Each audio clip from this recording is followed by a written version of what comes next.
Hey there, science fans! Let's talk about the sun. It's a giant ball of burning gas, and it's constantly showering our planet with energy. We're talking about a tremendous amount of power. To give you an idea, the Earth receives 173,000 terawatts from the sun. That's more than 10,000 times the energy the entire planet uses. Think about that for a second. Enough energy to power everything from our homes to our cars, just from the sun. Now imagine if we could harness all that energy. Well, guess what? We can. With solar power, we can capture those sunbeams and turn them into usable electricity. It's a pretty amazing process, and it all starts with something called a solar cell. These tiny cells, often made from silicon, are like mini power plants. They're designed to capture the sun's energy and convert it into electricity. It's like magic, but it's science. And the best part, it's a clean, renewable source of energy.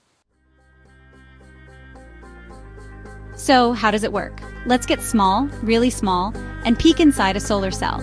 Solar cells are often made from silicon, a common element found in sand.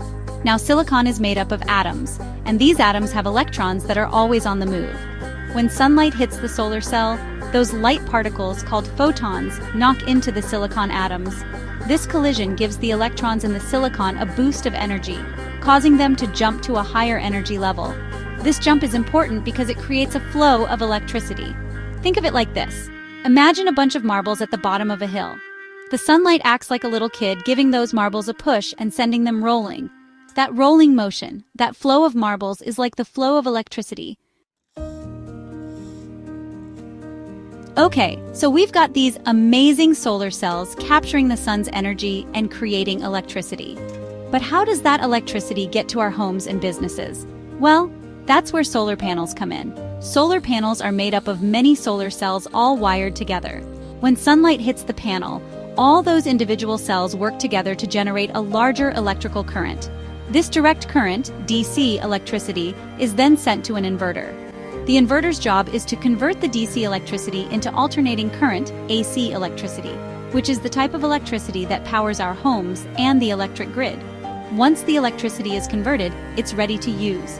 It can power our lights, appliances, and even our electric cars. And the excess energy? It can be sent back to the electric grid, powering our communities and reducing our reliance on fossil fuels. Solar power sounds pretty amazing, right? And it is. But there are still some challenges we need to overcome before we can rely on it completely. One of the biggest challenges is cost. Solar panels can be expensive to manufacture and install. However, the good news is that the cost of solar has been steadily decreasing over the years as technology improves and production becomes more efficient. Another challenge is storage. The sun doesn't always shine, so we need a way to store the energy generated by solar panels for use when it's cloudy or at night.